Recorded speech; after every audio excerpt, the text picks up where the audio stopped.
nos intervenants. Bonsoir à tous et merci de nous retrouver ce soir. La petite équipe d'animation de Se Fédérer est ravie de vous revoir. On a passé un été, on va dire, peut-être studieux pour certains, plus relax pour d'autres. Et voilà, la rentrée commence avec cette première soirée sur la sécurité sociale de l'alimentation. Alors moi, j'habite en Moselle. Je fais partie d'un collectif, de nombreux collectifs. Le dernier que j'ai monté, j'essaye de réunir des militants de la région de Thionville autour d'un média collectif pour essayer de favoriser l'engagement des gens dans la lutte en général. Voilà. Pour ce qui est de se fédérer, je vous rappelle un peu ce qui nous a fait naître, en fait, c'est le constat qu'il y a de nombreuses initiatives qui existent et que souvent, on manque de contact et on manque de liens entre nous. Donc l'idée de se fédérer, c'est d'essayer de créer du lien entre tous ces collectifs et toutes ces personnes qui souhaitent s'engager dans quelque chose d'une alternative au capitalisme qui fait donc partie des trois axes du collectif. Pas de compromis possible avec le capitalisme. On n'est pas seulement des anti, on est aussi une force de proposition. Donc on cherche des alternatives crédibles. Et on cherche aussi, on met en place les manières d'arriver à mettre à bas le capitalisme. Voilà pour ce petit rappel. Aujourd'hui, dans la recherche d'alternatives au capitalisme, nous allons discuter d'alimentation. La sécurité sociale de l'alimentation, c'est quelque chose que vous avez peut-être entendu parler déjà. Donc, nous allons recevoir Kevin Certenay du réseau Salariat, donc qui va nous parler de ça. En quelques mots, cette sécurité sociale de l'alimentation vise à en finir avec l'économie capitaliste dans toute la filière de l'alimentation, de la production à la transformation, la distribution jusqu'à la consommation.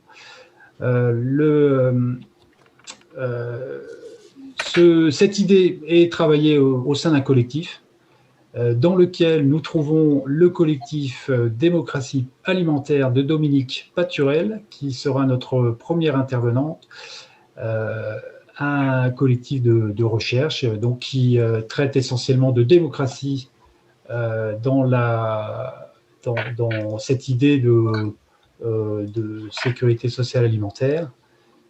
Moi, ce que j'ai trouvé comme petit chiffre, par exemple, quand on parle d'alimentation, on s'aperçoit qu'il y a 2,5% des ménages qui disent ne pas manger suffisamment.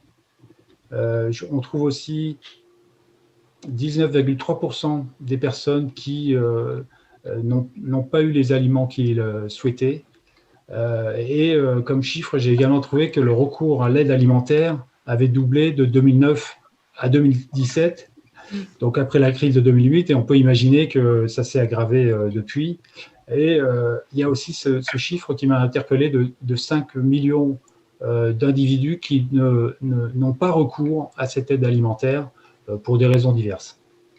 Donc voilà, Dominique Paturel du collectif Démocratie alimentaire. Est-ce que tu es prête à prendre la parole? Ok. Bon, merci beaucoup pour cette introduction. Pour 20 minutes. Combien tu m'as dit? 20 minutes. Ok. Il y a un petit timer qui s'est affiché. D'accord. Si tu le vois, je sais pas. Voilà. Oui, ok, je le vois. Ouais, ok. Bon, merci beaucoup déjà de cette opportunité de pouvoir aborder cette question-là. Donc, moi, je vais aborder la partie que nous, on appelle démocratie alimentaire et qui participe à la réflexion sur le projet de sécurité sociale de l'alimentation. Alors, qu'est-ce qu'on entend par démocratie alimentaire? Il y a une définition qui est toute simplette, qui a été développée par un Anglais, Tim Lang, en 96. Et en gros, qu'est-ce qu'il dit? Il dit, aujourd'hui, on est dans une situation où le système agro-industriel est à l'échelle de la planète. Et finalement, les États n'ont pratiquement pas de pouvoir sur la régulation de ce système alimentaire mondialisé. La seule chose qui nous reste, c'est nous, citoyens, reprenons la main sur nos systèmes alimentaires. Voilà. Alors, une fois qu'on a dit ça, c'est bien gentil, c'est surtout comment on fait. Donc, il y a 2 pistes à partir de là qui se sont beaucoup travaillées. Une première piste qui va être autour de l'action collective, c'est-à-dire que ce concept de démocratie alimentaire, il recouvre à la fois de l'action collective et des questions de droit. Donc moi, ce soir, je vais surtout insister sur la question du droit, et puis on verra dans le débat quelles sont les questions qui peuvent venir. Donc les actions collectives, c'est beaucoup des choses qu'on a pu voir se développer, en particulier dans les pays du Nord ou bien les États-Unis, autour d'initiatives situées dans les questions de justice alimentaire. Bon, et on voit donc un certain nombre de gens qui s'organisent pour remettre la main sur la façon dont ils vont s'approvisionner à travers des jardins, des potagers, des choses comme ça, mais aussi la façon dont ils vont mettre en place des marchés dans des quartiers où il n'y a pas de zone d'approvisionnement, etc. Voilà. Donc, il y a des formes d'action de cette question-là qui sont plutôt orientées sur une idée de reconnexion entre les aliments, les denrées alimentaires et les conditions de la production, et ça va toucher essentiellement le maraîchage. Quand on parle de reconnexion, la plupart du temps, les initiatives qu'il y a derrière portent sur les légumes. Bon, on fait pas seulement, on ne se nourrit pas qu'avec des légumes. Donc, ça pose la question de l'accès à tous les autres produits. Et puis, il y a une autre piste qui est celle du droit. Et c'est sur celle-là qu'on a beaucoup travaillé. Donc, nous, on a un ouvrage qui va sortir là, dans les 15 jours sur cette proposition qui est celle d'un droit à l'alimentation durable. Alors, pourquoi on parle d'alimentation durable? Dans le fait de qualifier ce droit à l'alimentation de durable, c'est parce qu'on situe notre réflexion dans le courant de l'alimentation durable. Et ce courant de l'alimentation durable qui émerge à peu près dans le milieu des années 90 et qui va prendre de l'ampleur, en particulier à partir de 2008, ce courant de l'alimentation durable, il a une particularité qui est qu'on aborde la question de l'alimentation non pas par le produit alimentaire, mais par la vision systémique du système alimentaire. Et donc, ça, c'est un point absolument basique pour pouvoir comprendre ce que veut dire démocratie alimentaire derrière, d'une part, et c'est aussi à partir de ce concept systémique de système alimentaire qu'on participe à cette idée de sécurité sociale de l'alimentation. Donc, ça veut dire quoi cette histoire de système alimentaire? Ça veut dire qu'on considère l'ensemble des activités qui sont nécessaires pour arriver au fait de manger. Donc, la production, la transformation, la distribution et la consommation sont des activités qui ne peuvent pas être dissociées. C'est-à-dire, on ne travaille pas cette question de démocratie alimentaire simplement en se posant la question de la production agricole, par exemple. Et c'est vrai qu'aujourd'hui, on a tendance à poser des questions, notamment dans les milieux alternatifs, qui essaient de réfléchir à des propositions différentes. On a tendance à penser qu'il suffit de reconnecter avec le monde agricole pour qu'on ait résolu la question. En réalité, c'est beaucoup plus compliqué que ça, parce que à la fois, on a des questions de la diversité des produits dont on a besoin. Ça, c'est une première chose. La deuxième chose, la réalité de la situation agricole, qui est que quand même, on n'a pas énormément non plus de paysans. Et donc, se pose la question à côté de ça, de la façon dont ces produits peuvent être transformés et peuvent être distribués. Donc, c'est pour ça que j'insiste vraiment sur cette idée. On ne peut pas travailler cette question-là sans se poser à chaque fois la question de la place de ces 4 activités. Donc, ça, c'est le fondement. Et c'est dans ce terme alimentation durable, c'est ça qu'on embarque. On embarque le système. On n'embarque pas la simple question des produits alimentaires et de la composition des produits alimentaires. On embarque le système. avec cette préoccupation extrêmement importante qui est la reconnexion entre ces différentes activités pour qu'on arrive, pour nous, l'ensemble des habitants, à se nourrir. Donc ça, c'est la première chose. Ensuite, cette question du droit à l'alimentation, si elle est aussi importante, c'est parce que ce droit à l'alimentation, il existe du côté des droits humains. Il est donc positionné dans un système de droits qui sont construits à l'échelle internationale, mais qui ont, d'une part, sont acceptés, sont mis en place dans les pays qui veulent bien les mettre en place. C'est quand même toute la difficulté qu'on a avec les droits humains.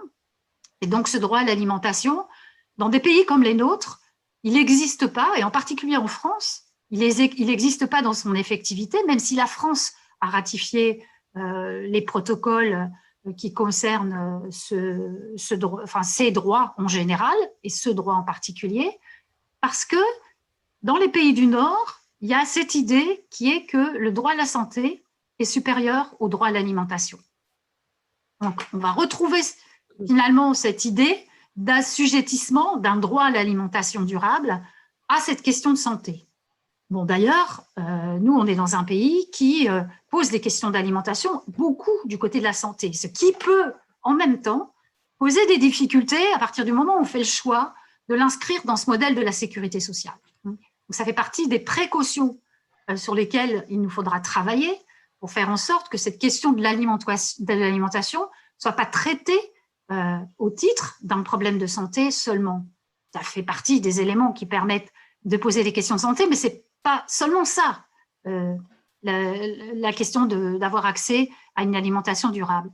Et ce qu'il faut aussi savoir, c'est que finalement, les produits alimentaires sont considérés comme des marchandises comme des autres, pris dans les accords internationaux bilatéraux divers et variés, et qui produisent également de ce côté-là un certain nombre de droits, en particulier tous les droits de l'alimentation, et qui sont considérés comme étant supérieurs aux droits à l'alimentation. Voilà. C'est une des raisons pour lesquelles on insiste assez fortement sur le fait de dire que sur cette question de démocratie, la question du droit est importante. Donc ça, c'est une première chose. Mais le deuxième point qui est également important, c'est que dans un pays comme le nôtre,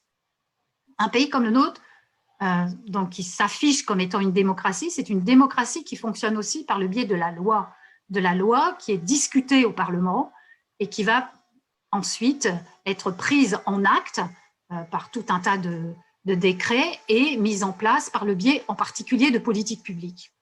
Tant qu'on n'aura pas de loi qui posera la question d'un accès à l'alimentation durable pour l'ensemble des habitants du territoire, on va se retrouver dans une situation où, effectivement, ce sont les réponses habituelles du marché qui vont faire force de loi.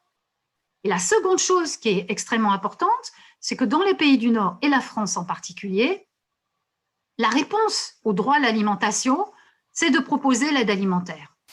Et donc, la France a fait le choix, depuis maintenant une quarantaine d'années, de résoudre cette question de l'accès à l'alimentation par la distribution de produits alimentaires via cette filière de l'aide alimentaire qui est construite à partir du système productiviste et qui va récupérer les surplus, les invendus, etc., mettre en place un système de financement public, de défiscalisation, etc., qui met en place une filière qui est absolument accolée à cette structure du système agro-industriel.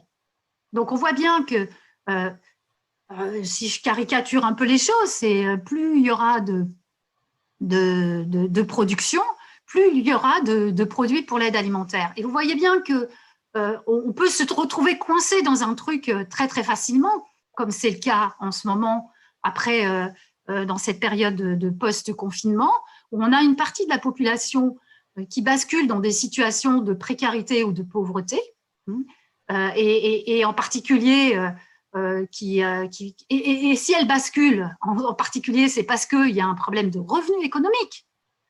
Et donc, on va proposer à ces populations-là de régler leurs questions d'alimentation par le fait d'accéder à l'aide alimentaire. Voilà. Donc, ça veut dire aussi que sur le plan démocratique, de façon peut-être pas complètement consciente, mais ça n'a pas l'air de poser problème dans notre pays que 8 millions de personnes accèdent à l'alimentation uniquement par cette forme-là.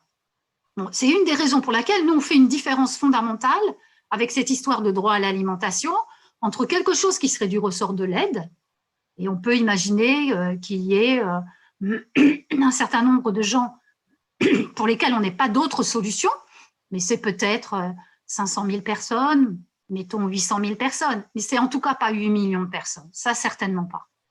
Donc, on a bien un vrai problème démocratique là-dessus qui commence à être compris dans la société de façon générale et qui commence à être entendu à partir de ce choix de politique publique qui a été fait entre guillemets, de sous-traiter la question de l'accès à l'alimentation via ce secteur caritatif. Mais en même temps, dans cette histoire de droit à l'alimentation, ce qu'on essaie de construire, c'est à la fois une colonne vertébrale qui reste sur une idée d'accès universel. Accès universel, ça veut dire l'ensemble des habitants qui peuvent accéder à une alimentation durable, et le croisement avec un autre élément qui est extrêmement important, qui est celui de la prise en compte des besoins alimentaires, à la fois des différents groupes sociaux, parce que ça serait aussi un peu embêtant d'imaginer que l'ensemble de la population a les mêmes besoins alimentaires. Donc ça pose une vraie question de fond aussi sur le modèle démocratique à mettre en place derrière. Et la deuxième chose qui est également importante, c'est les disparités entre les territoires. Je veux dire, moi j'habite dans un territoire où la production agricole importante, c'est la vigne. Donc avec la vigne, je ne sais pas jusqu'où je peux aller pour me nourrir. Donc, on a des enjeux aussi d'égalité territoriale à regarder d'un petit peu plus près et qui doivent être prises en compte aussi dans la façon dont on raisonne cette question de droit. Et cette question de droit dans un pays comme le nôtre, qui a l'habitude de réfléchir essentiellement sur une application universelle, notre proposition complexifie la réponse législative qu'il peut y avoir là-dessus, puisqu'il s'agit de combiner finalement à la fois un axe vertical sur l'universalité et des visions plus horizontales, plus adaptées, plus proches des besoins des populations. Donc voilà, donc autour de ce droit à l'alimentation, il est pour nous la première condition de la mise en place d'un dispositif comme celui de la sécurité sociale de l'alimentation, tout simplement parce qu'on pense que ce droit inscrit sur ce propos que je viens de tenir devrait être inscrit dans la Constitution de façon à ne pas subir les différents changements politiques qu'il peut y avoir. Il a aussi un autre effet important, c'est qu'il va de fait faire bouger la question de l'offre alimentaire. Et dans notre idée de système alimentaire, si l'objectif démocratique est de partir des besoins des populations, on sait bien aussi que si on ne fait pas bouger l'offre alimentaire de la même façon, donc dans les mêmes conditions d'ancrage dans cette vision systémique du système, on aura du mal à faire bouger les choses. Et du côté de cette question de l'offre alimentaire, eh bien, il y a toutes les réflexions qui existent et toutes les recherches qui existent aujourd'hui, en particulier du côté des sciences de la nutrition, autour, par exemple, de l'alimentation ultra transformée, sa place, sa fonction, comment on peut commencer à faire des propositions d'offres alimentaires qui ne soient pas celles-là. On a aussi des enjeux très forts autour de la viande, ne serait-ce que parce que quand même, cette question de l'aliment, je vois qu'il me reste que 5 minutes, donc je me dépêche et peut-être je suis un peu confuse, pardonnez-moi. Et donc, la seule chose que je veux dire aussi, c'est que derrière tout ce que je suis en train de vous dire là, il y a des enjeux politiques forts, mais des enjeux démocratiques aussi. C'est-à-dire, comment on réfléchit les instances démocratiques pour savoir ce qu'on veut comme filière, comment on définit les besoins alimentaires, et comment on partage l'ensemble des connaissances qu'on a sur ces questions-là pour faire en sorte qu'on puisse avoir des choix éclairés, nous, l'ensemble de la population. Donc, et ces instances de démocratie, donc je suppose que ça fera partie du débat et certainement que Kevin va en reparler, sont des instances vis-à-vis desquels des précautions sont à prendre en s'appuyant en particulier sur les leçons qu'on peut prendre des différentes luttes sociales qui ont eu lieu tous ces temps derniers et qui nécessitent de reposer la façon dont on veut se poser ces questions-là. Est-ce que c'est une histoire d'instances représentatives sur le modèle des experts qu'on connaît par cœur, puisque c'est celle qui nous est proposée un peu partout? Dans ces instances démocratiques, comment on est attentif à ce que les populations les moins visibles soient présentes? Comment on aborde ces questions-là aussi par la question du genre, dans la mesure où l'alimentation est une activité dans laquelle beaucoup de femmes sont investies et où l'alimentation reste encore une activité très enfouie dans l'espace domestique, dans l'espace privé, et où les questions de politisation de l'alimentation dans ces espaces privés sont très peu présents. Et donc, tout ça nécessite derrière une réflexion largement avancée, pas simplement sur des histoires de gouvernance du dispositif, c'est-à-dire des procédures de gestion, mais sur ce qu'on pourrait appeler le gouvernement de ces caisses de sécurité sociale, qui va devoir reprendre aussi en main la façon dont on peut délibérer les choix alimentaires. Bon, et je suppose que Kevin va en parler un petit peu plus. Donc, moi, j'insiste fortement sur cette question de droit à l'alimentation durable qui transforme complètement le paysage démocratique franco-français. C'est une grosse différence, l'organisation de notre pays par rapport aux États-Unis, où c'est les communautés qui mettent en place un certain nombre d'initiatives et qui arrivent à créer de la jurisprudence. Chez nous, ce n'est pas comme ça que ça se passe. On a un pays, une démocratie qui est basée sur la loi. Donc, si on ne travaille pas sur cette question de loi, on aura du mal à faire prendre en compte le changement sur les questions d'accès à l'alimentation.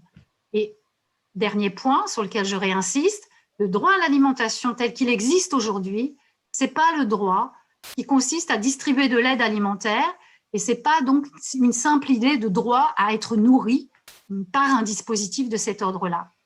Et si on reste sur une approche qui pose uniquement les questions par des réponses d'aide alimentaire, sans comprendre ce que ça veut dire sur le plan politique de traiter cette question uniquement par le fait de décider qu'il y a une population de gens qui ont des bas revenus et qu'à cette population-là, on ne propose que ce type d'accès, on a un énorme problème démocratique. Voilà.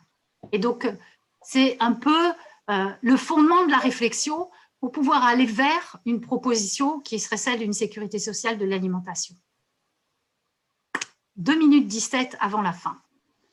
Oui, je vais te relancer juste sur la démocratie. Là, tu as sans doute suivi le travail de la Convention citoyenne pour le climat. Oui. Qu'est-ce que tu penses de cet exercice démocratique? Oui. Est-ce que ça pourrait être appliqué sur une idée comme l'alimentation? Oui. Moi, ce que je pense, c'est que les dispositifs démocratiques qui devraient être mis en place, il faut qu'ils soient multiples.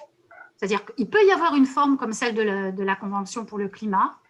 On peut imaginer aussi d'avoir des représentants élus et à qui on donne un mandat, qui interviennent dans les instances pour une chose précise, pas plus.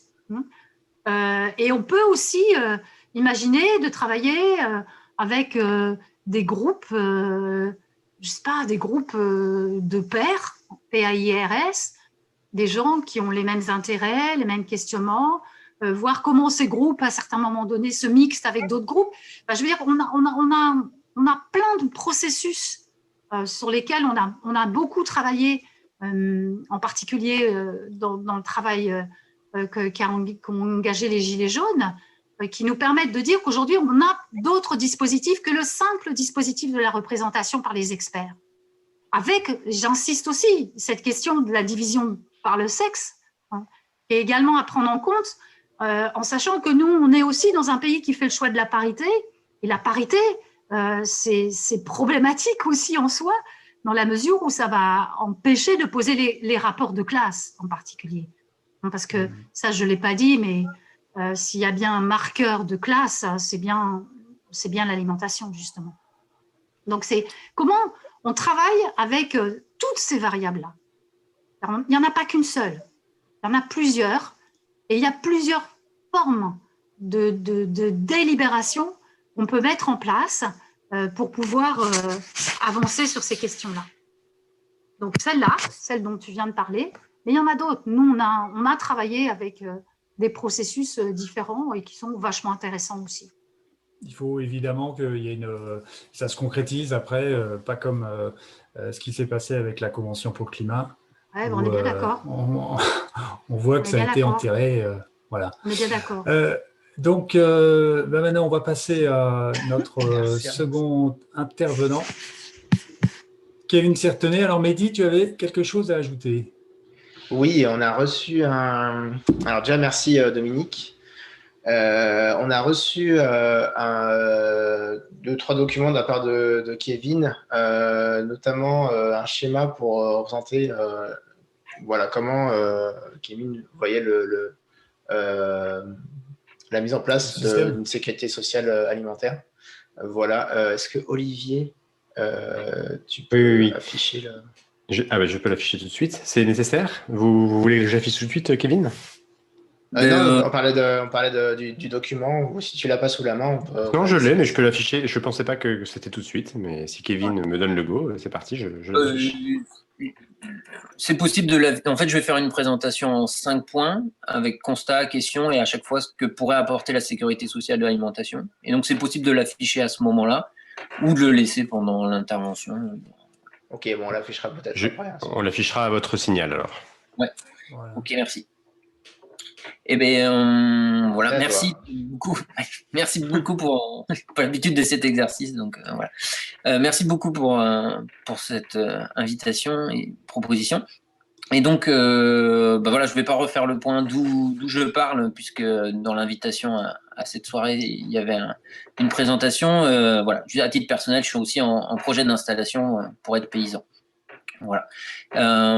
Concernant la sécurité sociale de l'alimentation, donc pour nous, c'est d'en finir avec le modèle capitaliste sur l'ensemble de les secteurs de l'alimentation. Donc, comme l'a présenté Dominique, c'est bien la production, transformation, distribution et consommation. Et aujourd'hui, ce système qui détruit tout, en fait, aussi bien en exploitant les êtres humains que les ressources. Et donc, c'est en passant pour nous, en changeant le modèle économique de toute cette production de l'alimentation. Et notamment en socialisant l'ensemble de la valeur que nous produisons toutes et tous. Et pour nous, s'inscrire dans le régime général de sécurité sociale, c'est revendiquer cette socialisation via la cotisation sociale. C'est l'université de l'accès de toutes et tous à une alimentation de qualité. C'est une gestion démocratique de ces caisses-là. L'importance de l'investissement dans les outils de travail par subvention et un conventionnement des collectifs de travail qui sont en autogestion. Donc, je vais revenir sur ces différents points. Et en fait, pour nous, ces différents points permettent de sortir l'alimentation du secteur marchand capitaliste et qui est reconnu comme un nouveau droit. Donc là, ça fait le lien avec la présentation de Dominique dans l'idée de décider collectivement du mode de production de notre alimentation. Et donc, c'est bien la mise en place d'une institution macroéconomique hors des mains du patronat et de l'État, directement gérée par les citoyens et citoyennes et les professionnels qui seraient conventionnés par les caisses de sécurité sociale de l'alimentation. Et donc, c'est de sortir de l'acte d'achat comme un acte politique, mais bien avoir une réflexion à l'échelle systémique là aussi. Et nous pensons que ça ne sera pas possible sans aussi la question de l'intersectionnalité des luttes, donc classe, genre, race, au sens de racisation sociale, qui repose donc sur le racisme, instrument du colonialisme. Donc voilà en introduction, et donc les 5 points pour nous du système économique en fait qu'il faudrait mettre en place répondant à travers cette sécurité sociale de l'alimentation, c'est de permettre un accès de toutes et tous à une alimentation de qualité. Donc rapidement quelques points de constat. Aujourd'hui, l'industrie agroalimentaire à l'échelle de la planète produit pour 12 milliards d'individus. Il y a 800 millions qui sont sous nutrition ou en malnutrition. à l'échelle nationale depuis les années 60 et la politique agricole commune, notre argument, c'est de nourrir tout le monde. Donc, comme ça a été dit tout à l'heure, nourrir tout le monde, mais dans lesquelles conditions, avec quelle est la violence de l'aide alimentaire, des produits ultra transformés, voilà, avec l'augmentation depuis le confinement, comme ça a été dit, et sans compter toute l'exploitation des hommes et des femmes lors de l'ensemble de la filière. Et tout ceci pour enrichir quelques-uns. Et donc, les questions un peu, c'est à qui ça profite, qui a accès aujourd'hui à une alimentation de qualité, qui dépend de l'aide alimentaire, sachant que l'alimentation, c'est pour les personnes aussi une variable d'ajustement avec l'augmentation que ce soit des loyers, de l'énergie. Et donc, à chaque fois, c'est sur l'alimentation qu'on rogne. Donc, c'est là où vous pouvez mettre le schéma où, du coup, pour ce premier point, sur la sécurité sociale de l'alimentation, permettrait en fait que ces caisses de sécurité sociale de l'alimentation versent en fait une allocation mensuelle auprès de toutes et tous en nature, donc sur une carte vitale de l'alimentation qu'on pourrait parler comme ceci. Et donc, il faut le voir, cette allocation, comme une hausse en fait de notre salaire en nature.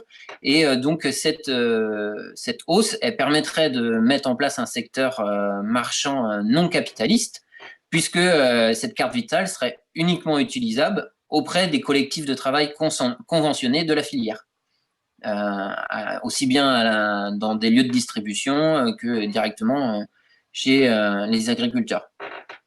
Et donc ceci, ça passe aussi par la création d'une cotisation sociale, donc assise sur la valeur ajoutée de toutes les entreprises. Donc ça, c'est la partie en bas à gauche là, du schéma. Et donc, la valeur ajoutée qui est générée par nos forces de travail, donc je précise bien nos forces de travail, dans le sens où cette valeur ajoutée qui est produite dans le secteur marchand, elle est possible parce qu'il y a aussi un secteur non marchand. Et en gros, les entreprises dans le système capitaliste ont besoin que nous soyons éduqués, en bonne santé. Donc, il y a une interdépendance entre le secteur marchand et non marchand, mais c'est sur la valeur ajoutée des entreprises du secteur marchand qu'une nouvelle cotisation pour l'alimentation serait versée à ces caisses. Et la troisième chose, par les lieux de restauration collective, ce serait un espace de reconnaissance qui est peut-être un chemin pour faire reconnaître tout le travail aussi qui est aujourd'hui assuré très majoritairement par les femmes, parce que c'est elles qui ont le souci de nourrir les autres. Donc ça, c'était pour le premier point, le côté universel de l'accès et tous à une alimentation de qualité. Je vais ensuite aborder le deuxième point, qui est, donc là, vous pouvez enlever le schéma si vous voulez, je vais refaire une partie constat et questions. Donc, qui est de verser un salaire à vie, en fait, à des travailleurs et des travailleuses de la filière de l'alimentation pour lutter contre les ravages du monde de l'emploi agroalimentaire. Aujourd'hui, l'agriculture capitaliste, elle exploite esclavagistes, celles et ceux qui y travaillent. Donc, voilà, il y a plusieurs exemples récemment qui sont retrouvés. On pourra mettre des liens, mais il y a des vidéos des documents de Mediapart, mais aussi Codestra, par exemple, dans les Bouches-du-Rhône, qui fait un énorme travail par rapport aux personnes qui travaillent en fait chez des maraîchers ou arboriculteurs surtout. C'est aussi d'invisibiliser tous ces saisonniers CDD qui travaillent pour la production. C'est plus de 600 000 en France, alors qu'aujourd'hui, il y a 450 000 paysans. Donc, en fait, par exemple, moi, ça a été une prise de conscience en travaillant avec le groupe alimentation et le collectif sur ces personnes. Et quand on regarde en plus qui sont ces personnes qui y travaillent et qui sont exploitées, on retrouve souvent les femmes et des personnes racisées. C'est aussi de mettre en évidence le travail des femmes et le statut de conjointe collaboratrice au niveau des exploitations agricoles. Par exemple, la Confédération paysanne en 2019, elle s'est battue, elle a eu gain de cause pour qu'aux élections à la MSA, Mutualité sociale agricole, les femmes puissent voter parce qu'elles ne pouvaient pas, dans certains départements, si elles n'étaient pas mariées. Donc voilà, ce genre de choses, de combat qu'il va falloir mener. Et puis c'est la même chose dans les abattoirs. Aujourd'hui, les 3/4 des nouvelles personnes embauchées partent avant la fin de leur période d'essai. 40% sont des intérimaires. Donc là, on est bien sur le statut en fait des travailleurs et des travailleuses. Pour la grande distribution, c'est 6 groupes qui se partagent 80% du marché. Il y a 80% de femmes qui travaillent, qui sont salariées, et alors qu'elles sont complètement absentes des postes à responsabilité. Récemment, on a pu voir aussi des grèves là, depuis cet été à Biocop sur les conditions de travail, où avec la franchisation de plus en plus de cette enseigne, eh ben, les conditions, on retrouve des managers de Carrefour, Leclerc qui prennent la tête des Biocop et qui imposent en fait aux salariés des conditions de travail dégueulasses. Et puis on retrouve aussi tout le travail à la tâche avec Uber Eats, Deliveroo, avec l'auto-entrepreneur aussi qu'on peut connaître. Et donc les questions, bah, c'est qui travaille, dans quelles conditions et qui exploite qui. Et à côté de ça, eh ben, on a des exemples aussi comme la Scopti ou la Bellaude, où nous retrouvons des salariés qui s'organisent. Et à notre avis, c'est pas anodin aussi que c'est dans la filière de l'alimentation qu'il y a ces organisations collectives pour changer en fait nos conditions de travail. Et donc c'est important de les sortir du marché capitaliste pour que ça devienne une organisation collective pour toutes et tous de l'ensemble de la filière. Donc c'est là où on peut revenir au schéma, où pour nous l'une des missions de ces caisses de sécurité sociale et d'alimentation, ce serait de verser un salaire à vie à toutes les personnes travaillant dans les entreprises conventionnées, donc avec la commission des salaires qui verse ce salaire-là. Donc c'est salarié qui est bien titulaire de son salaire. On ne parle pas d'employé qui est subordonné à un employeur, ni d'un revenu, qui est la valorisation d'un capital, mais un salarié qui est attaché à sa personne, avec un salaire attaché à sa personne et non au poste de travail, avec la possibilité de changer de collectif de travail au cours de sa carrière, et du coup que ce salaire ne soit pas indexé à la quantité de marchandises produites, mais que c'est une reconnaissance de son travail. Donc c'est une convention sociale de la société où on reconnaît que du coup la production de l'alimentation est sortie du marché capitaliste.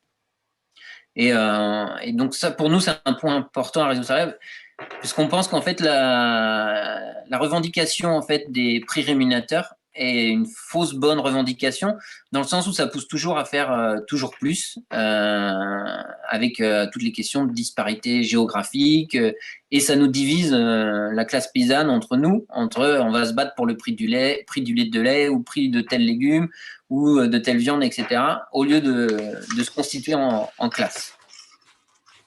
Et donc, ce qui implique aussi un autre point pour ces collectifs de travail qui seraient conventionnés, c'est-à-dire qu'ils reversent une grande partie de leur valeur ajoutée aux caisses. Donc, du coup, grâce en fait au premier point où les citoyens et citoyennes pourront utiliser leur carte vitale auprès de ces collectifs de travail, une partie de la valeur ajoutée de ces collectifs de travail produite retourne aux caisses pour actionner le circuit économique, quoi. Donc là, on peut enlever le schéma. Je vais passer au troisième point de ce qui impliquerait pour nous cette sécurité sociale de l'alimentation. Donc, c'est que ces collectifs de travail, ils sont copropriétaires de leur outil de travail, donc en autogestion sur l'ensemble du secteur.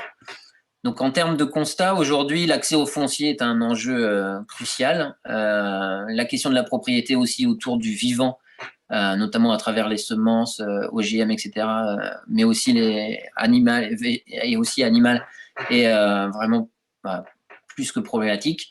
Et puis, après, et ça, on le retrouve tout au long de la filière, aussi, avec la captation par la transformation, la partie transformation et grande distribution,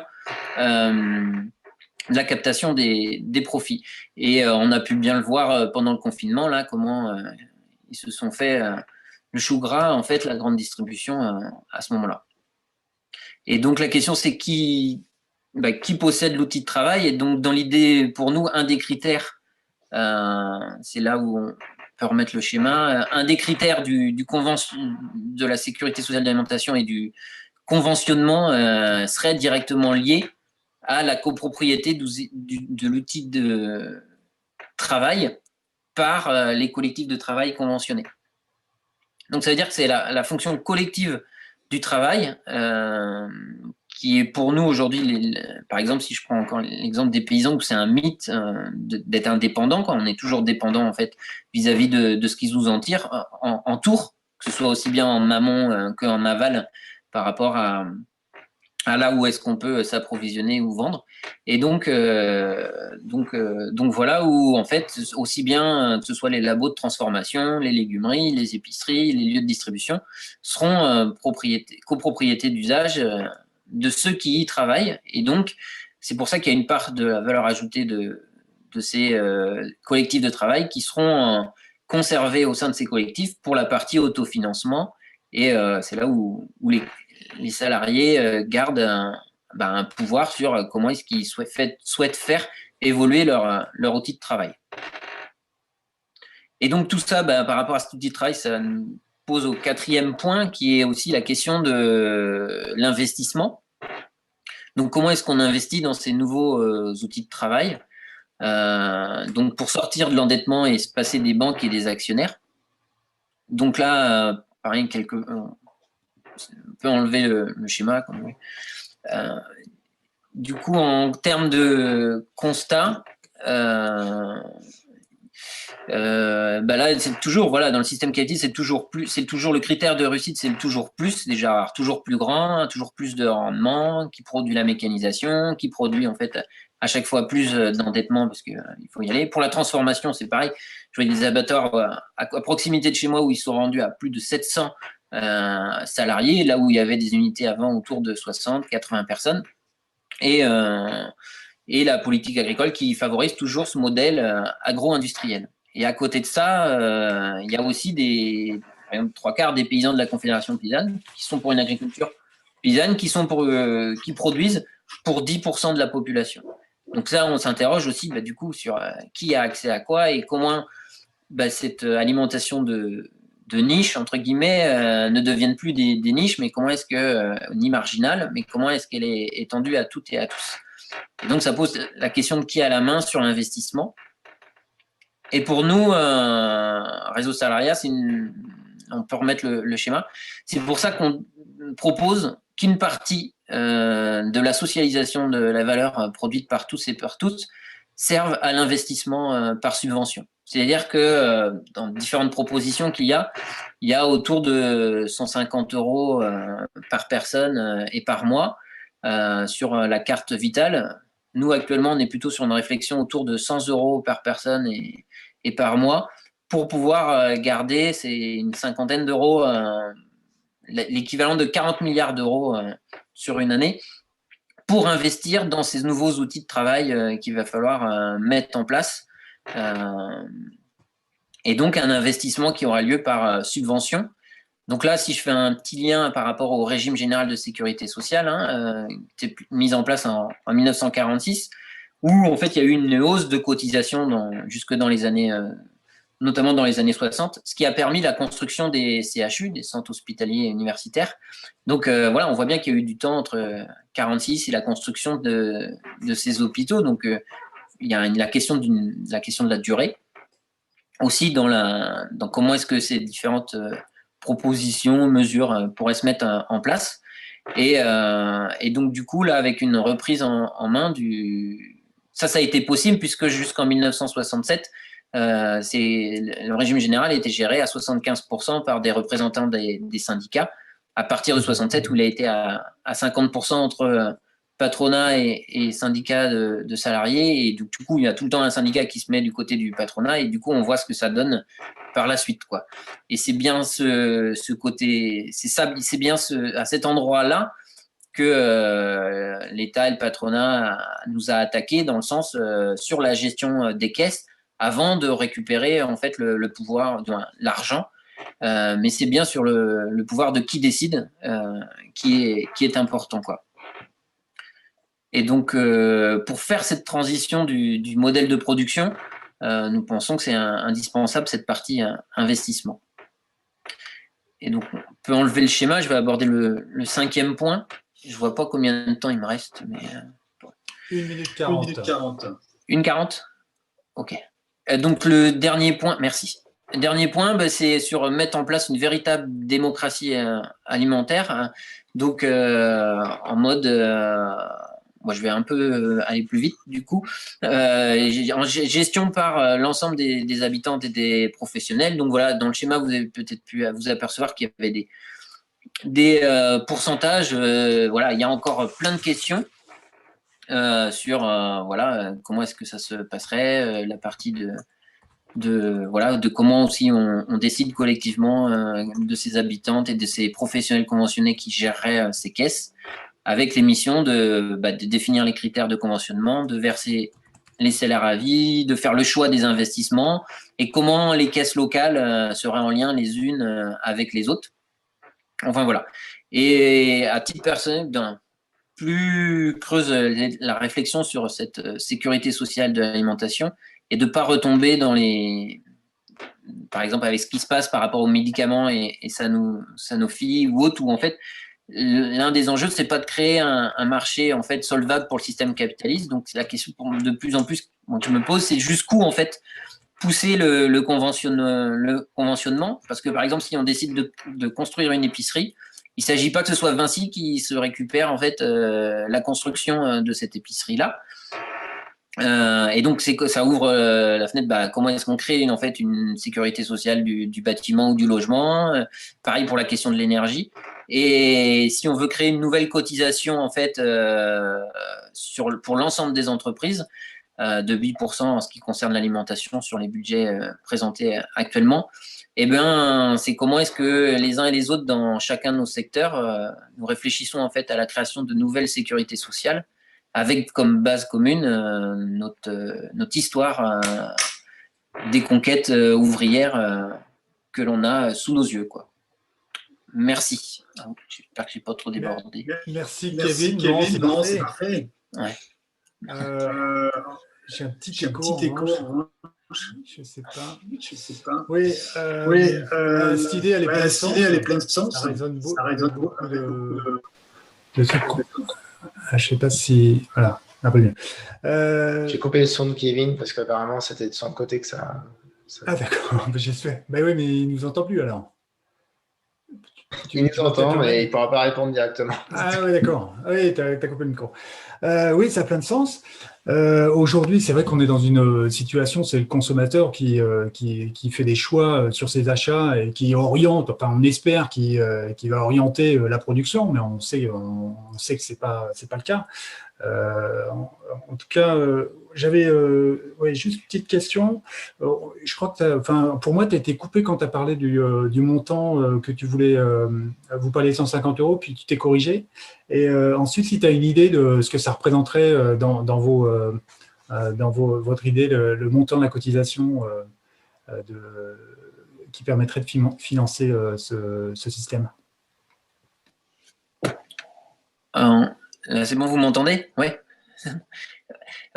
Du coup, l'idée de ce montant, donc ça serait 8% en fait sur l'ensemble de la valeur ajoutée, ce qui représenterait une somme totale de 120 milliards, ce qui correspond en fait à 150 € par mois par habitant. Et du coup, ça fait cette somme de 120 milliards qui représenterait 8% en fait de la valeur ajoutée aujourd'hui produite. Et c'est là où, en tout cas, du coup, donc, il y a différentes propositions au sein du collectif et l'idée de ces 150 € par mois, en fait, par personne.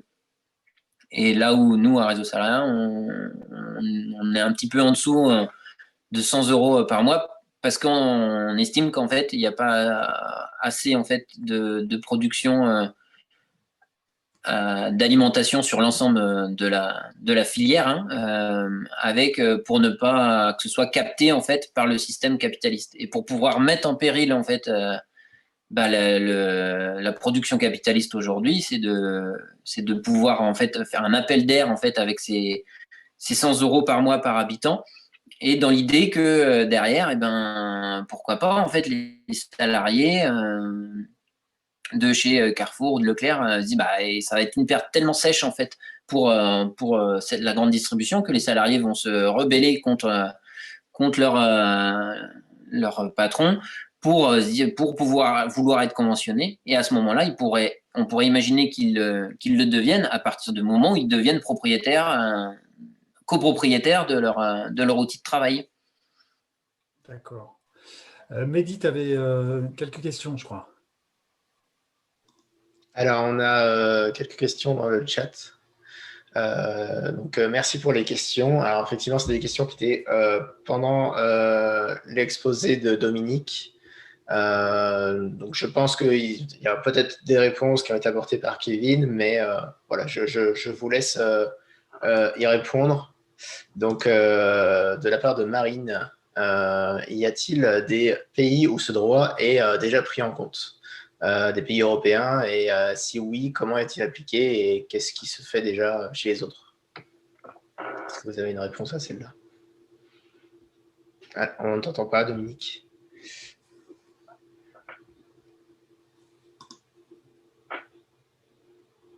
Est-ce que tu peux réactiver? Voilà. Bon, voilà. Ouais. Non, ce type de droit, il n'existe pas justement, puisque c'est un droit qui va dans la poursuite de ce qu'a expliqué Kevin, qui change le statut de l'alimentation, des produits alimentaires, et qui situe qui situe cette question de droit dans quelque chose qui est entre le droit à l'alimentation tel qu'il existe aujourd'hui, pris dans les droits de l'homme, dans les droits humains, et le droit de l'alimentation qui est complètement pris dans les accords commerciaux internationaux.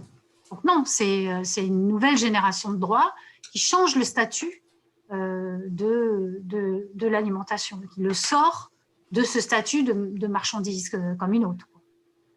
Donc non, il n'existe pas ce droit. C'est bien pour ça que c'est compliqué. D'accord. Ok. Donc, une question de Christian. Est-ce que ce droit est envisagé de manière universelle pour tous les êtres humains? Voilà, à contrario de ce qui pourrait se faire sachant que dans les filières du Nord, effectivement, ça sera géré différemment des populations du Sud, etc.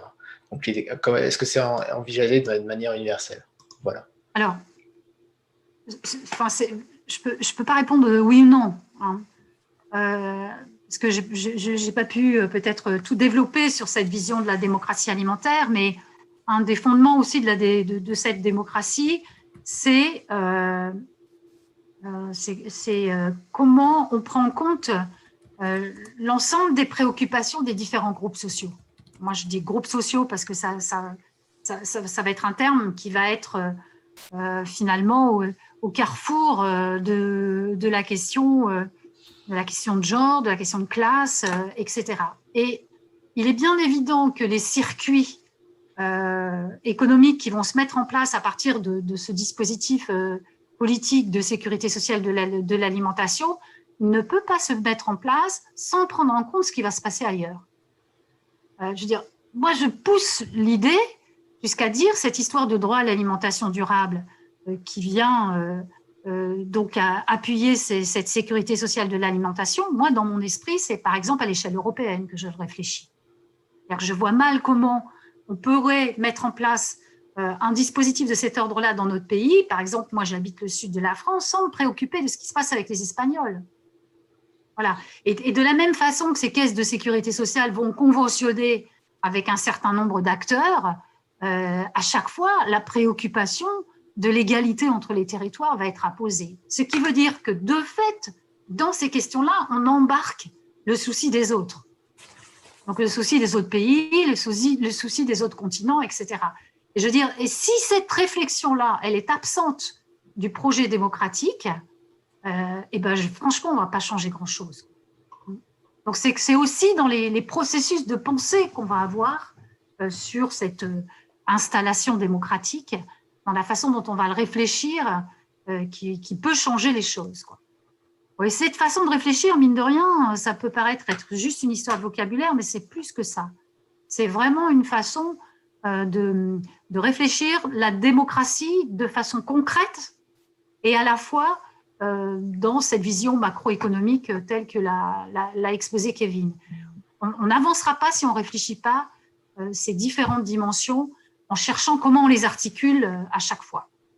Et donc, c'est la même chose dans cette idée de droit à l'alimentation durable. Bien sûr qu'on va le penser à l'échelle du territoire national avec ces exigences particulières qui sont le fait d'avoir un Parlement, mais on ne peut pas le faire sans se poser la question des autres pays. Quand tu parles d'alimentation durable, oui. Vous l'avez défini ou c'est quelque chose qui reste ouvert justement à une discussion démocratique? Non, on parle aussi de production parce que la question est tombée. Là, la production fait partie de cette définition d'alimentation durable en ce qui concerne, enfin, si on compare le conventionnel par rapport au bio ou à l'agroécologie, tout ça. Mais quand on parle d'alimentation durable, c'est pour ça que moi j'aime pas rentrer dans les qualifications de qualité, bio et tutti quanti parce que c'est pas ça le cadre. Le cadre, c'est vraiment la question du système. Parce que mettre en avant une production alimentaire qui serait bio au détriment de conditions de production, par exemple, qui soient pas correctes dans la façon dont elle prend en compte le travail ou des choses comme ça, à quoi ça nous servirait? Et dans cette idée de durable, d'abord, c'est bien l'idée de système. Donc, ce n'est pas juste une question de qualité du produit alimentaire, c'est bien une question de système. Et la deuxième chose, dedans, on embarque les questions environnementales. Voilà.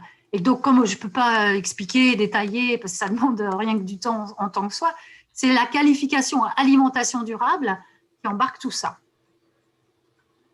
D'accord.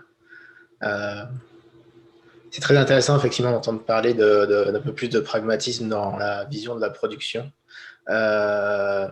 J'ajouterais juste rapidement, vous avez parlé sur un de vos textes, effectivement, du sujet de la production du point de vue, effectivement, enfin, vous avez parlé des questions de genre, question j'imagine qu'il y a aussi la question des régimes alimentaires. Donc voilà, comment est-ce que ça s'intègre finalement dans cette sécurité sociale? Est-ce que c'est pareil, est-ce qu'il faut prendre en compte les régimes? Comment est-ce que... Oui, non, mais on est bien d'accord. Ça fait partie des choses sur lesquelles on discute pas mal, hein. On n'est pas forcément tous d'accord d'ailleurs, et c'est le risque d'ailleurs et puis bon, la tendance franco-française, c'est souvent de penser universalité, égalité, et de pas se poser les questions des différences. Et donc, c'est comment on intègre dans nos façons de réfléchir la diversité qui intervient de fait par la réalité de l'alimentation, qui est qu'on n'a pas les mêmes besoins quand on a 60 ans ou quand on a 15 ans. Que la réalité, les besoins des bébés de 0 à 3 ans ne sont pas les mêmes qu'un ado.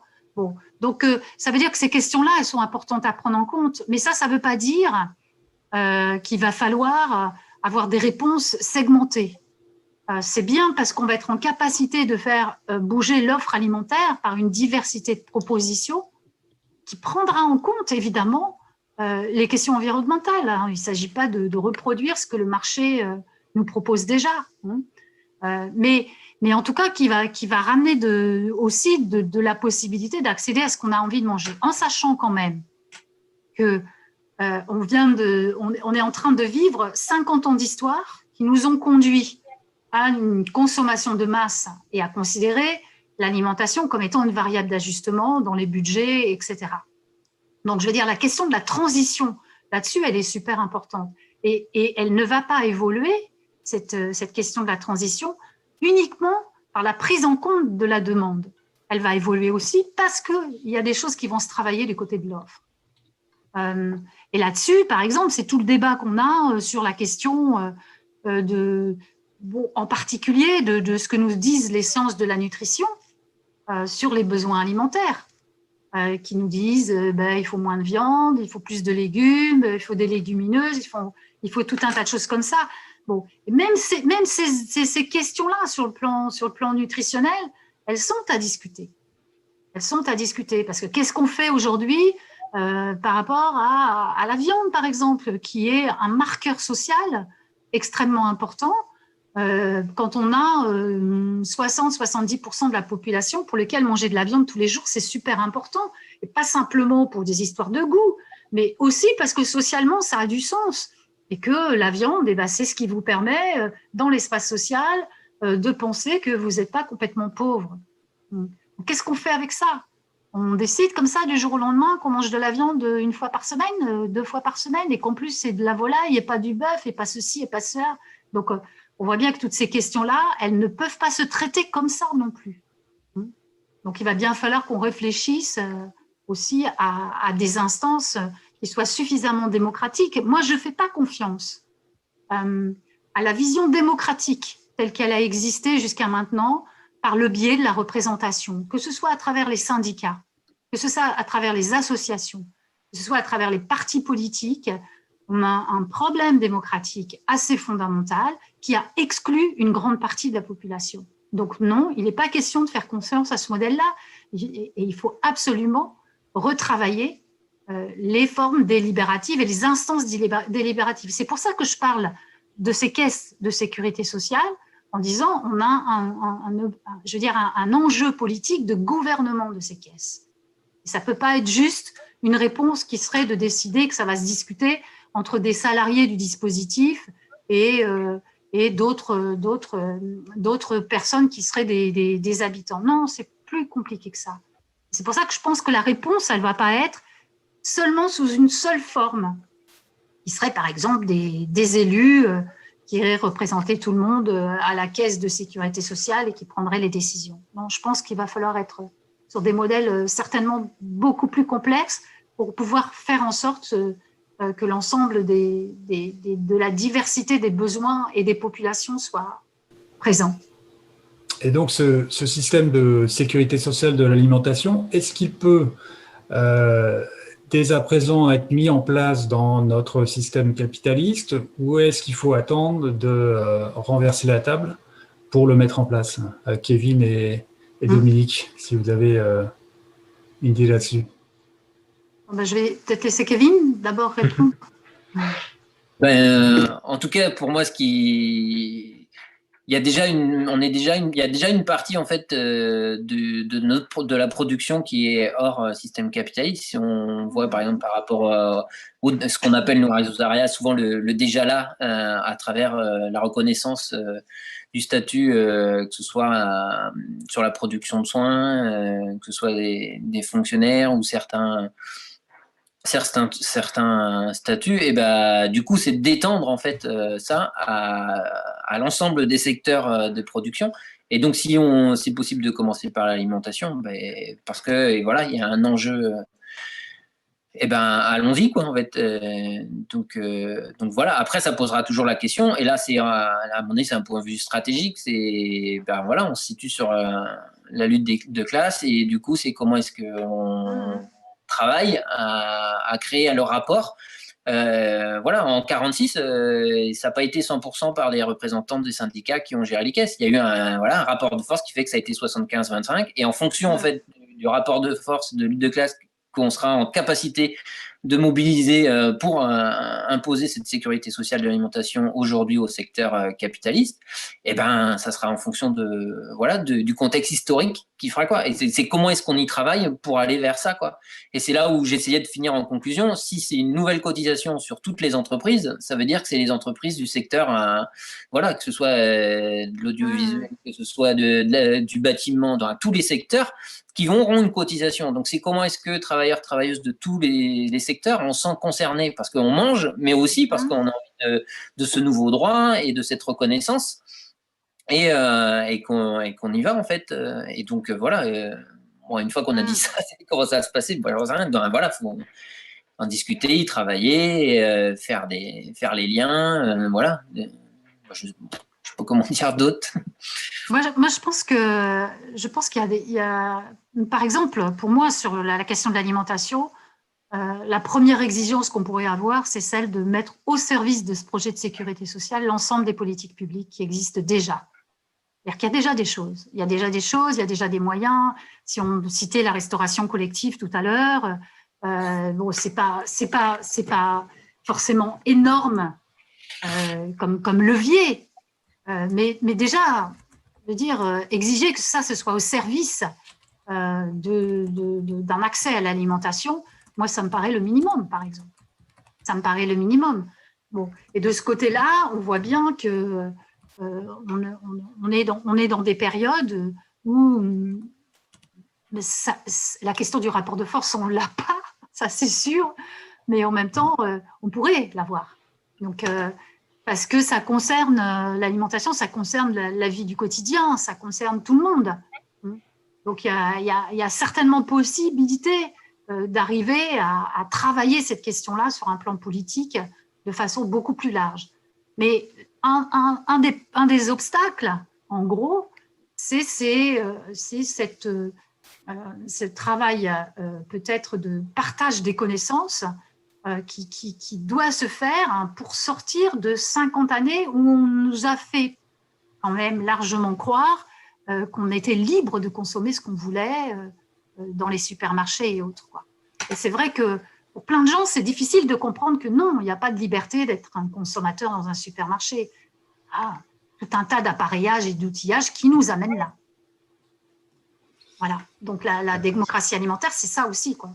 C'est reprendre la main par le partage de compréhension et de connaissances qu'on a les uns et les autres sur ces questions-là. Bien. Vous avez parlé effectivement de comment est-ce que ça pourrait se mettre en place. Donc il y a pas mal de questions. Il y a une question de Facebook Live et aussi sur le chat. Plusieurs questions qui tournent autour de effectivement comment est-ce qu'on va arriver à mettre en place ce système-là. Donc là, on parle aussi de quelle méthode, par le vote, etc. Mais aussi, est-ce que déjà dans la militance, dans les confédérations syndicales, est-ce qu'il y a déjà des réflexions là-dessus? Voilà, est-ce qu'il y a des choses qui bougent à ce niveau-là? Dans l'introduction, ouais, vas-y Dominique. Non, vas-y. Dans le réseau dans lequel on travaille ensemble, on commence à être un peu plus mixte et un peu plus diversifié. Et on est quand même quelques-uns à discuter avec certaines organisations syndicales et certaines branches des organisations syndicales. Bon, voilà, il y a disons, de la discussion en cours. Je ne peux pas trop dire plus parce que à mon échelle à moi, c'est ce que je vois. Mais il y a quand même des choses qui sont en train de se discuter. D'accord. Justement, la personne citait les confédérations paysannes et le réseau des AMAP. Est-ce que ils sont présents ils sont avec nous. Oui. D'accord. Okay. Ils sont avec nous. Ils sont dans le collectif, dans le réseau sécurité sociale de l'alimentation. D'accord. Il y a le réseau CIVAM, il y a les ingénieurs agronomes d'Ingénieurs sans frontières aussi, Miramap, voilà, l'Ardeur, le collectif démocratie alimentaire, réseau salariat, les amis de la Confédération paysanne et la Confédération paysanne. Et là, il y a l'Union, l'UFAL qui vient de nous rejoindre et une mutuelle. Je sais plus, mutuelle qui s'appelle Mutual, je crois, d'ailleurs, c'est ça. Et en tout cas, une des choses d'un point de vue historique par rapport au régime général de la sécurité sociale, c'est qu'on a d'abord pris le pouvoir en fait sur les lieux de travail, les lieux de production. Parce que si on prend le pouvoir d'un point institutionnel d'État, mais que derrière en fait il n'y a pas les collectifs de travail en place, ça c'est sûr. En fait, on pourra prendre le pouvoir, mais en fait, ça sera récupéré, dévoyé, et on sera choucroute, quoi. Donc, et ça, c'est difficile. En tout cas, de ma place aujourd'hui, moi, d'où je me situe, c'est difficile de savoir. Voilà, est-ce que, d'un point de vue de la production sur l'ensemble de la filière, où est-ce qu'on en est en fait pour pouvoir changer le modèle agricole? Pour moi, c'est une des pistes à creuser et à faire réseau les uns avec les autres. Mais c'est cette question, je pense aussi de où est-ce qu'on en est dans ce rapport-là de force par rapport sur les lieux de travail. À notre avis, à Réseau Salarial, en tout cas, c'est important de prendre d'abord les pouvoirs sur le lieu de travail pour ensuite prendre le pouvoir institutionnel, sinon on sera récupéré.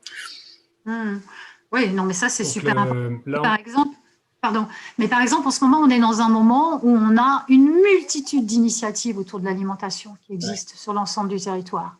Et on est dans une espèce de plafond de verre alimentaire qui est que ces initiatives restent des initiatives. Voilà.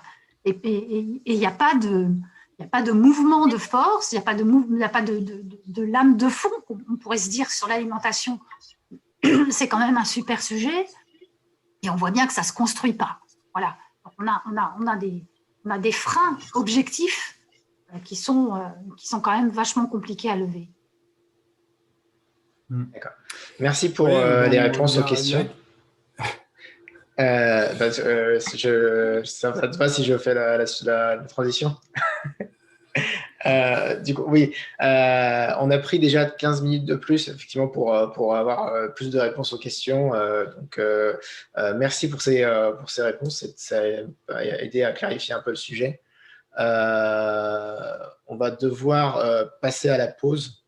Donc, une pause de 10 minutes. Et ensuite, on passera aux discussions par groupe.